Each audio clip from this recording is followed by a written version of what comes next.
In today's video, first thing I want to talk about has to take us back to one of the leaks that came out for this update, is that we're going to have the ability to set the entry and drink prices for our nightclub. So the reason this is important is because I think it confirms essentially how these nightclubs are going to work. They're basically just going to fill up with NPCs. Because let's be honest with you, no Grand Theft Auto Online player is going to pay to enter someone else's nightclub. If they are, it's going to have to be something very, very minimal, like almost something that they wouldn't even notice, like one of their daily fees. And number two, no one is going to pay for drinks. If a Grand Theft Auto Online character wants free drinks, they'll go to their yacht, their apartment, their CEO office. They'll go to their biker clubhouse where someone will pour them a drink over and over and over and over again. So I think that what we're seeing in the clubs, which is a lot of NPCs dancing. Now, some of them are our online characters, but a lot of them are sort of intermixed with the NPCs. And I feel like that's going to be a big part of it because only the NPCs would really pay for drinks and would pay to get in. Now, I also think that's how we're going to be earning a good bit of our money in this update. Obviously, the more people you have in the club, the more money you're getting for entry fees. The more people that are in the club, the more likely they're going to, spend money on drinks and whatnot. So I think that's going to contribute to the passive form of income. And we sort of saw this a lot throughout the trailer. Like, there was a ton of times where they would focus on someone having a drink. It's almost like subliminal messaging, not saying like you should drink like this, but subliminal, like this is what people in the club are going to be doing. I mean, I'm going to point out just a couple of instances right here where you see it in the club, players having drinks or someone pouring something. And I think that has a lot to do with the way we're going to make money in the nightclub. Again, I might just be overthinking this. It might be decorations, but honestly, it looks like that's going to be a big part of the update, especially when you see so many people doing it over and over and over again. Now, another interesting thing you guys pointed out to me, and this was an awesome spot by a lot of you guys, is the security guard right here. Look at his shirt. It has a SecuroServe logo on there.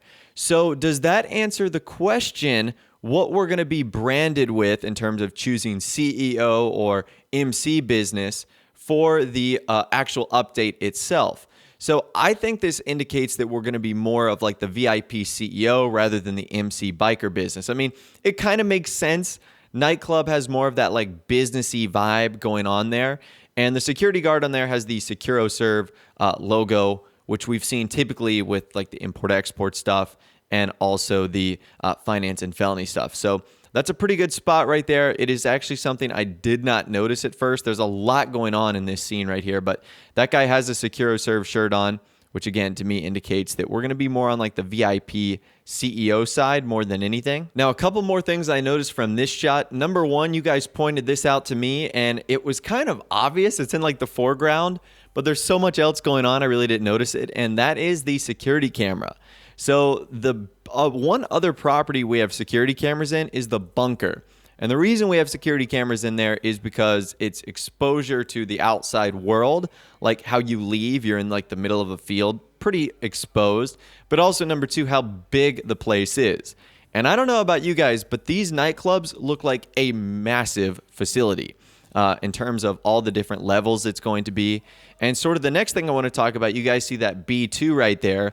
At first, I thought that was more related to, floor A123, B123, C123. It might just be basement level 2. There might be the nightclub, which is the main floor, basement level 1, and then basement level 2. So I don't know how many cars we're going to be able to store in our nightclub. The more I think about it, I say 20 is going to be the max. One thing that's kind of interesting to note, you can actually count 10 total cars here. So I would imagine that's going to be the maximum per floor. So you guys can see 5 on the top row, 5 on the bottom row. So I wonder if there's going to be another floor that looks just like this. A couple of other questions I have regarding this is this space to store vehicles going to come stock with the new nightclubs, like the facility has space to store vehicles, or is this going to be an extra add-on that we're going to have to spend money? And number two, is a place like this going to be as customizable as the nightclub? Like, will we be able to change the signage, the lighting, the floor design, etc.?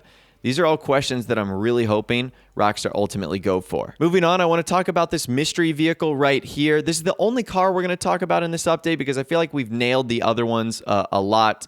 So this is the one we couldn't figure out from yesterday's update. Now, a lot of you guys and Digital Car Addict, who I've been working with on figuring out really the names and the design of the cars in real life, he said it might be this. A 2006 Chevy SSR truck. It sort of has that bubble-shaped roof, that weird long front end, and it would have those modern chrome wheels.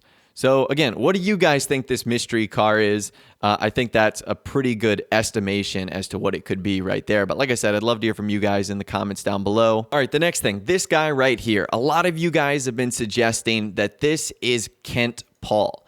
Now, if you don't know who Kent Paul is, he was a character in Grand Theft Auto Vice City and San Andreas. He's mentioned in GTA 5. And the reason a lot of you guys are saying this is Kent Paul is because obviously his English accent, he mentions London a lot, which of course would indicate maybe he's from London. And in case you guys don't know Kent Paul's history, he's a cocky youth from Kent, England. He works in the music business, but also claims to be a criminal mastermind. Well, isn't that perfectly convenient for our nightclub update? In the music business, but also a criminal mastermind. Now, what's also interesting is according to his GTA Wikipedia page, he's now living in Vinewood, Los Santos, and he also has a star on the Vinewood Walk of Fame. So is he now living in Vinewood and in Los Santos? Well, that would be convenient for this update. The only problem with that is he made appearances in Vice City and San Andreas, which means he's been featured in the 3D universe, which according to Rockstar's rules and logic would make it impossible for him to return in the HD universe, which is what we're in right now. Maybe there's an exception to the rule, just like how Laszlo is an exception to the rule, but I think that kind of rules out the Kent Paul theory here. But I still want to keep the conversation going with you guys.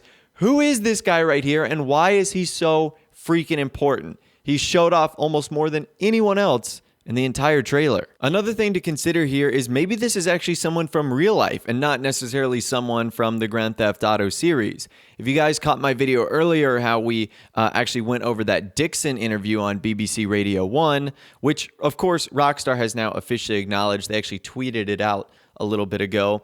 But Dixon was talking about how he got to pick out his own clothes, and it was crazy how they got all the little details about him right, like his rings and his necklaces. Well, this guy right here has a pretty interesting outfit. It's sort of like a white top or like a white Henley shirt, but he has a very distinct necklace on with these like gradient blue and purple sunglasses that we don't have in the game. So I wonder if this is someone specific. And as I mentioned, this dude not only has a ton of audio lines, he makes a ton of appearances in cutscenes. Almost every time you see him, it's during a cutscene. So it almost makes me wonder, is this like the Agent 14 or Agent Rackman of the nightclub update, where they're going to have specific insight or knowledge, or this person might be a promoter of the club? That's sort of the vibe I'm getting from this guy. But like I said, definitely let me know your thoughts, opinions, and more on who you think he is in the comments down below. And the final thing I want to talk about, this is something I noticed, and I really wasn't focused on it at first. When Laszlo hugs Tony, it looks like this is before the nightclub becomes completed. So I wonder if Laszlo is going to have some sort of involvement in helping us design our nightclubs. Because as you guys can see, when he's hugging Tony Prince here, it's in the same sort of backdrop as what we see in the first part of the trailer, where like the walls are still grimy. It's just like metal steel beams, and there really isn't any nightclub-esque decoration going on. So to me, that indicates that Laszlo gets introduced in the very beginning of our nightclub adventure and not towards the very end. Again, just a couple of more things I noticed from the trailer. Anyways, if you guys did go on to enjoy this video, though, a like rating would of course be awesome. And also subscribe to my YouTube channel if you are new or you like daily GTA 5 videos like this. Without the way, guys, like I said, thanks so much for watching. Take care, and I'll see you guys in the next video.